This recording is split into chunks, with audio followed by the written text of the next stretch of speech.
इस वीडियो में हम लोग कुछ और वेरिएशन से संबंधित सम्स को हल करेंगे। जैसे यहाँ पर दिया गया है x plus Y varies x minus Y, यानी x प्लस वाई और x minus Y directly related हैं। होने से दिखाएं कि A X Q plus Y Q varies X Q minus Y Q, पहला है। सेकंड है A X plus B Y varies P X plus Q Y. यहाँ पर दिया गया है ए बी पी क्यू अशून्य स्थिरांक, यानी इसमें ए बी पी क्यू जो नंबर्स लिए गए हैं ये अशून्य स्थिरांक है, कांस्टेंट है। जीरो को छोड़ करके कोई भी कांस्टेंट हो सकते हैं। तो सबसे पहले हम लोग को जो दिया गया है उसको करते हैं। गिवन है X plus Y varies X minus Y, तो इसको हम लोग लिख सकते हैं X plus Y equals to, variation का साइन हटाने के लिए इक्वल्स टू लिए हम, इक्वल्स टू लिख दिए के एक्स माइनस वाई। अब यदि हम लोग एक्स माइनस वाई किधर लाएं तो ये हो जाएगा X plus Y by X minus Y equals to K. यहाँ पर क्या है लिख दें हम लोग, के अशून्य परिवर्तन स्थिरांक है, परिवर्तन स्थिरांक है। तो ये हो गया x plus Y by X minus Y equals to K by 1। अब यहाँ पर हम लोग कंपोनेंडो एंड डिविडेंडो यूज करेंगे, यानी योग भाग प्रक्रिया को यूज करेंगे। तो ये हो जाएगा ये x plus Y plus X minus Y by X plus Y minus, जब यहाँ माइनस लेंगे और ये x माइनस वाई है तो ये x प्लस वाई हो जाएगा, क्योंकि माइनस है ये अंदर में इन करेगा तो ये प्लस हो जाएगा। ये हो जाएगा k plus 1 by K minus 1, Y से वाई कटेगा, प्लस में है माइनस में, यहाँ पर x से x कटेगा, प्लस में है और एक माइनस में है। तो फाइनली क्या मिलेगा 2x by 2y equals to K plus 1 by K minus 1। ये कट जाएगा, इक्वल्स टू ये हुआ, इक्वल्स टू हम लोग लेट कर ले रहे हैं यम। ये क्या है, यम कैसे आया, यम आ गया के plus 1 by K minus 1 equals to यम, एक अशून्य परिवर्तन स्थिरांक है, स्थिरांक है। तो फाइनली हम लोग क्या लिख सकते हैं, x equals to M Y. ये हमारा रिलेशन निकला। अब हम लोग अपने प्रूफ को करेंगे। जैसे पहला प्रूफ दिया गया है X Q plus Y Q varies X Q minus Y cube, तो कोई प्रॉब्लम नहीं है, हम निकालते हैं इसको। X Q plus Y cube by X Q minus Y cube क्या होगा। हम लोग देख पा रहे हैं x की जगह पर हम लोग एम वाई निकाले हैं, तो x की जगह पर हम लोग एम वाई पुट करेंगे, एम वाई, तो ये हो जाएगा M cube plus M cube Y cube होगा, क्योंकि x का होल क्यूब है, तो M cube Y cube plus Y cube by, यहाँ भी हो जाएगा x की जगह पर हम लोग एम वाई रखेंगे, तो M cube Y cube minus Y Q equals to, यहाँ पर हम लोग वाई क्यू कॉमन लेंगे, तो ये हो जाएगा M cube plus 1 by Y cube common लेंगे, तो ये हो जाएगा एम क्यू माइनस 1। ये वाई क्यू से वाई क्यू कट गया, तो बचा क्या, M cube plus 1 by M cube minus 1। इसको हम लोग कुछ भी एक लेट कर लेते हैं, सपोज दैट ये हो गया हमारा K1। K1 कैसे लिए, ये हम लिखे हैं एम क्यू प्लस 1 बटा में M cube minus 1 equals to K1, एक अशून्य परिवर्तन स्थिरांक।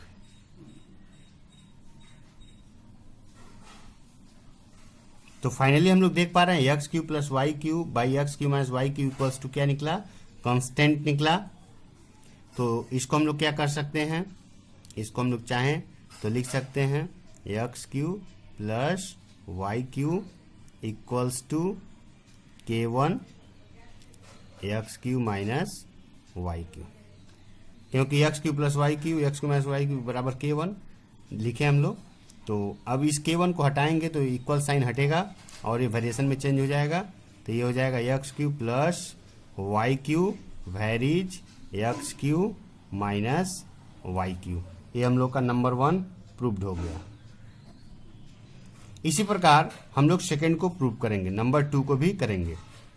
वहां पर हम लोग को दिया गया है A X plus B Y by P X plus Q Y. यहाँ भी जहाँ जहाँ एक्स है उसकी जगह पर हम लोग एम वाई पुट करेंगे। तो ये हो जाएगा A M Y plus B Y divided by P divided by P M Y plus Q Y. हम लोग देख पा रहे हैं वाई कॉमन हो जाएगा, वाई कॉमन हो गया। ये हो जाएगा ए एम प्लस बी और यहाँ भी वाई कॉमन हो जाएगा। तो ये हो जाएगा P M plus Q, Y से वाई कटेगा। अब हम लोग देख पा रहे हैं A M plus B P M plus Q, ये जितने भी टर्म्स हैं ये सभी अशून्य परिवर्तन स्थिरांक हैं, क्योंकि ए बी पी क्यू तो ऑलरेडी दिया गया है, ए बी पी क्यू दिया गया है और एम को जो है हम लोग नॉन जीरो कांस्टेंट यहाँ पर अपने रिलेशन में निकाले हैं, तो इसलिए ऐसा हुआ। तो फाइनली इसको हम लोग क्या लिख सकते हैं, हम लोग चाहें तो इसको लिख सकते हैं A X plus B Y by P X plus Q Y equals to, हम इसके जगह पर एक दूसरा कांस्टेंट लेते हैं K2। तो K2 जब लेंगे तो क्या होगा, तो यहां लिख देना पड़ेगा A M plus B by P M plus Q equals to K2 और शून्य परिवर्तन स्थिरांक। तो हम लोग देख पा रहे हैं ये इक्वल्स टू कांस्टेंट है, तो अगर इसको हम लोग क्रॉस मल्टीप्लिकेशन करें तो ये हो जाएगा A X plus B Y equals to K2 P X plus Q Y. अब यदि इस कांस्टेंट टर्म को हम लोग हटाते हैं तो ये हो जाएगा A X plus B Y varies P X plus Q Y. ये हमको प्रूव करना था, ये हम लोग का प्रूव्ड हो गया। अब यहाँ पर एक वर्ड प्रॉब्लम को हम लोग सॉल्व करेंगे। दिया गया है एक तालाब खोदने में 50 लोग 18 दिन का समय लगाते हैं। तो बोला जा रहा तालाब को 15 दिन में खोदने हेतु कितने और व्यक्ति लगेंगे, उसे परिवर्तन सिद्धांत का प्रयोग करके ज्ञात करें। इसको हम लोग चाहें तो यूनिटरी प्रोसेस इजिली कर सकते हैं, बट हम लोग यहाँ पर वेरिएशन का यूज कर रहे हैं, इसलिए उसका यूज करके हम लोग करेंगे।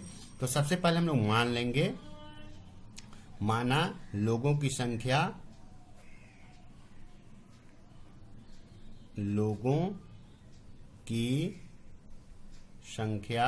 x तथा दिनों की संख्या y है। तो ऐसी स्थिति में हमारा वर्क जो है कांस्टेंट है, तालाब खोदना है, वो तो कांस्टेंट रहेगा। तो x और y में क्या रिलेशन होगा, तो ऐसी स्थिति में यदि लोगों की संख्या ज़्यादा होगी तो दिन कम लगेंगे, या और यदि लोगों की संख्या कम होगी तो दिन ज़्यादा लगेंगे। यानी x और y एक दूसरे के साथ इनडायरेक्टली प्रोपोर्शनल होंगे, यानी इनडायरेक्ट वेरिएशन रिलेशन होगा इन लोगों के भी x और y में। x indirectly proportional to y, तो ये हो जाएगा। अभी इस प्रोपोर्शनल साइन को हटाते हैं, यदि हम लोग हटाएं तो ये इसको हम लोग लिखेंगे क्या, x equals to K1 by Y. K 1 और 0 परिवर्तन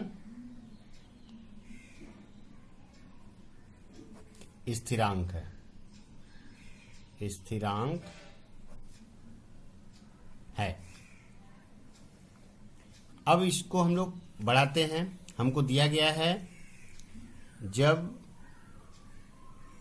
x बराबर यानी लोगों की संख्या 50 हो, x बराबर 50 तथा y बराबर 18 हो, तो ऐसी स्थिति में क्या निकलेगा, इसमें हम लोग पुट करते हैं मान, तो ये हो जाएगा 50 equals to k into 1/y यानी 18।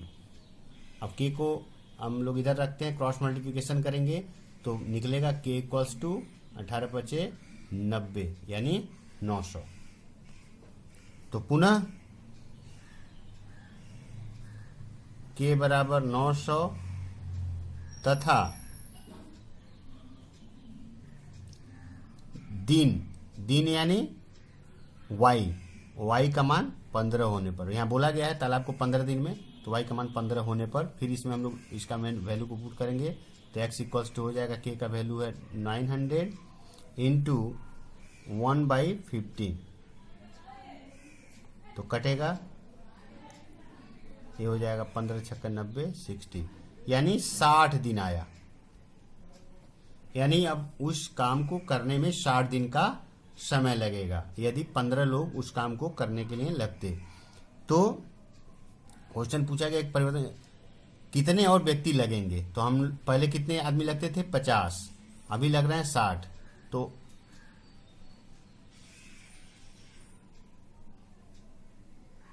और नियुक्त और अधिक आदमियों की संख्या और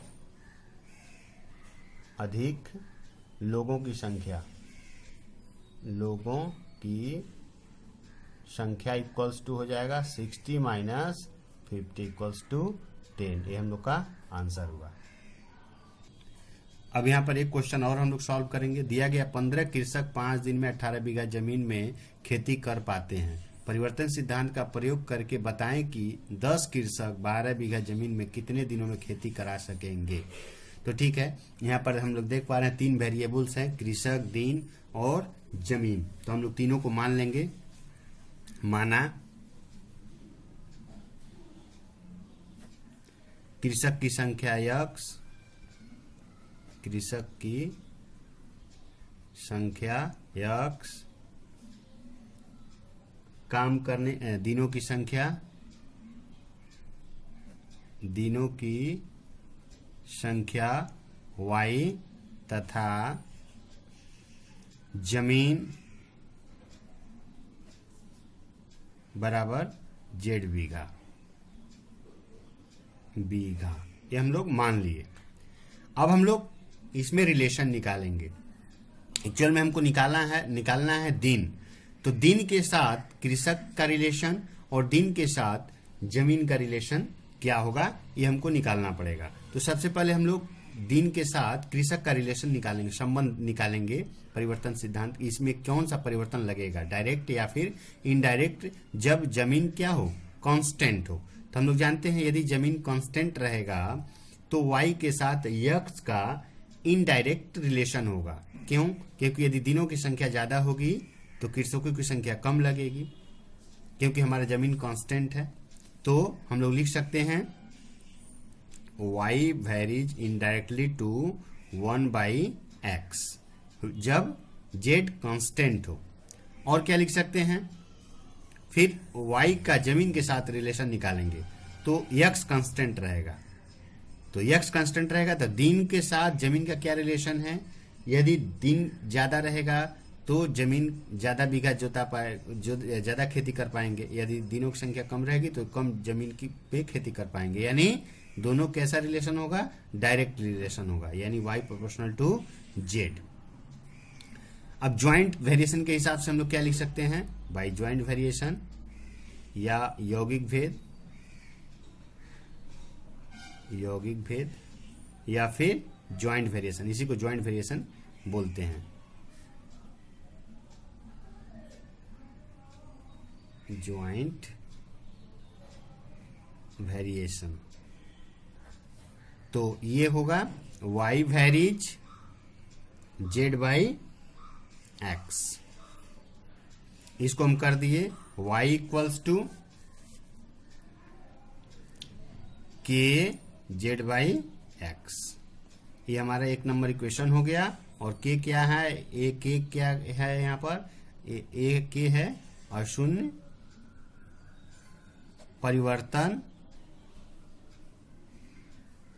स्थिरांक।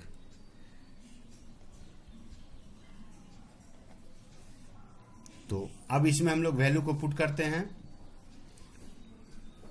जब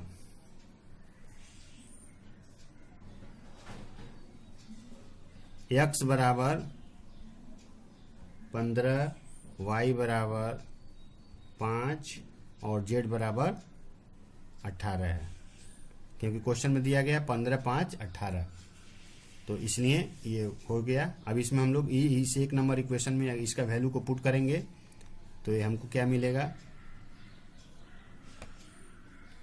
ये मिलेगा y का वैल्यू हम 5 पुट किए तो 5 इक्वल्स टू के इंटू जेड, जेड का वैल्यू है 18 बाई एक्स का वैल्यू है 15।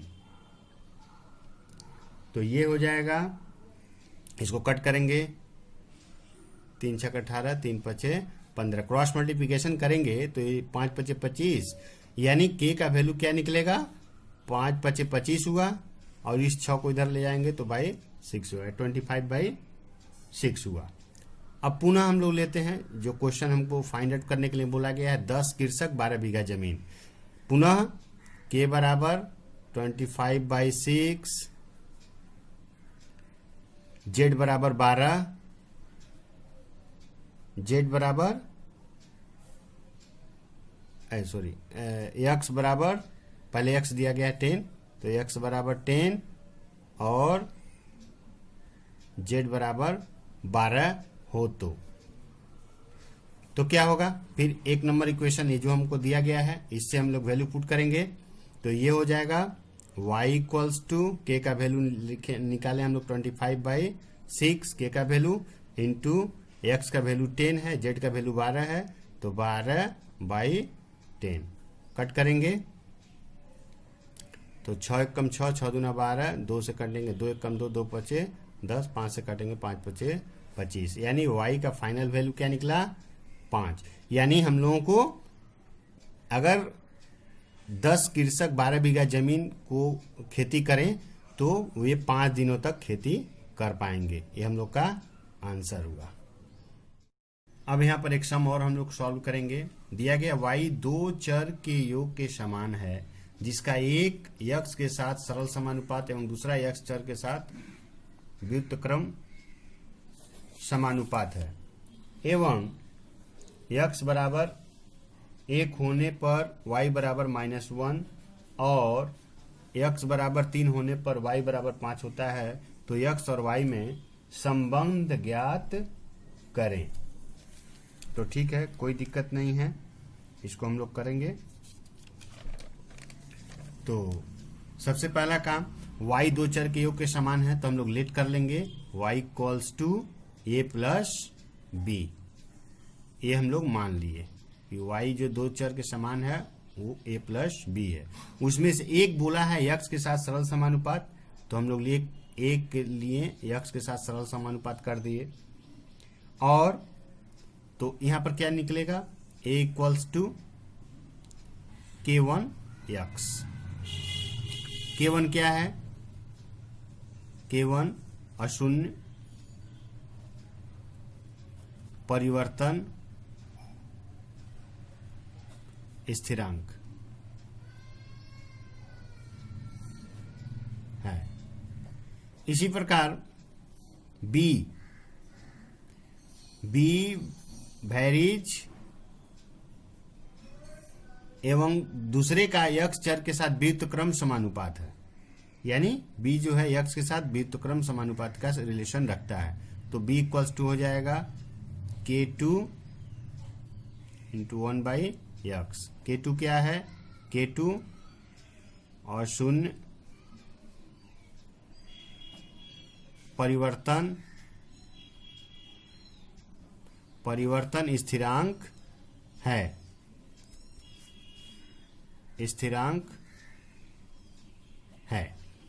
तो फाइनली हम लोग कर सकते हैं, रिलेशन क्या निकला, y इक्वल्स टू ए के जगह पर हम लोग लिखेंगे k1x प्लस बी के जगह पर लिखेंगे हम लोग k2/x। ये हमारा इक्वेशन नंबर 1 हो गया। अभी हम यहाँ पर जो वैल्यू दिया गया उसको पुट करेंगे। दिया गया है x बराबर 1 होने से y बराबर 1 होता है -1 होता है, तो लिखेंगे जब x बराबर 1 हो, वो x बराबर 1 तथा y बराबर -1 हो, तो इस एक नंबर समीकरण को में इसको वैल्यू पुट करेंगे। तो ये हो जाएगा -1 इक्वल्स टू 1 रखेंगे तो ये k1 आएगा प्लस ये आ जाएगा k2। इसको नाम दे देंगे हम लोग थर्ड नंबर इक्वेशन। पुनः जब बोला गया है x बराबर 3 हो तो y बराबर 5 होता है, तो x बराबर 3 तथा y बराबर 5 होने से क्या मिलेगा, तो ये हो जाएगा 5 equals to 3k1 plus k2 by 3। ये हमारा इक्वेशन नंबर 4 हो गया। अब हम लोग क्या करेंगे, इस 3 और 4 को सॉल्व करके k1 और k2 का वैल्यू फाइंड आउट करेंगे। तो इसके लिए क्या करना पड़ेगा, इस इस इक्वेशन 1 में हम लोगों को 3 से मल्टीप्लाई करना पड़ेगा। तो लिख दें समीकरण 3 में 3 से, क्योंकि यहाँ पर 3k1 है, हमको यहाँ पर 3k1 लाना है, तो 3 से गुणा करने पर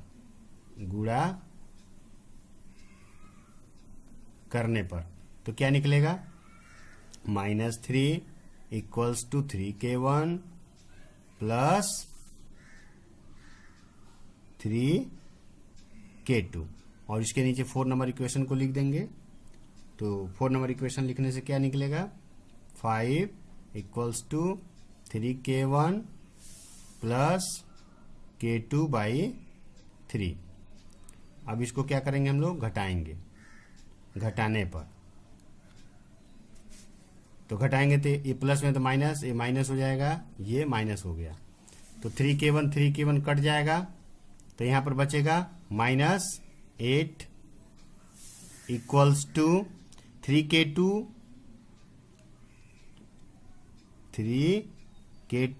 माइनस k2/3।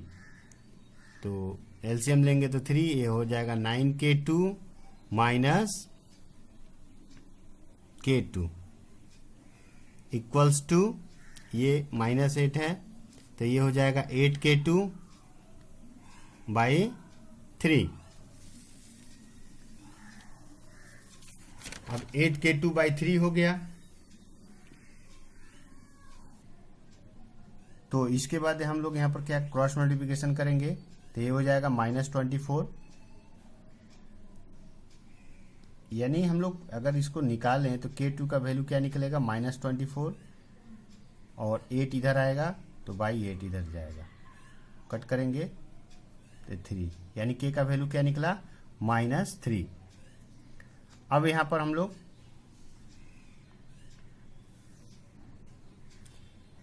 k2 का वैल्यू पुट करेंगे। k2 का मान समीकरण 3 में रखने पर, 3 में रखने पर, k2 का मान समीकरण 3 में रखने पर, तो 3 नंबर समीकरण हमारा है -1 equals to k1 plus k2 है, तो ये हो जाएगा -3, तो फाइनली k1 इक्वल्स टू क्या निकलेगा, -1 है, -3 हो जाएगा तो प्लस हो जाएगा, प्लस में से 1 निकल जाएगा, तो यानी K2 का वैल्यू 2 हो गया।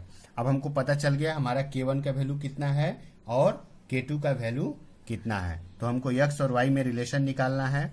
तो फाइनली हमारा जो रिलेशन था इक्वेशन नंबर 1 में इसको पुट करेंगे। हमारा इक्वेशन नंबर 1 है y equals to K1x plus K2 by x।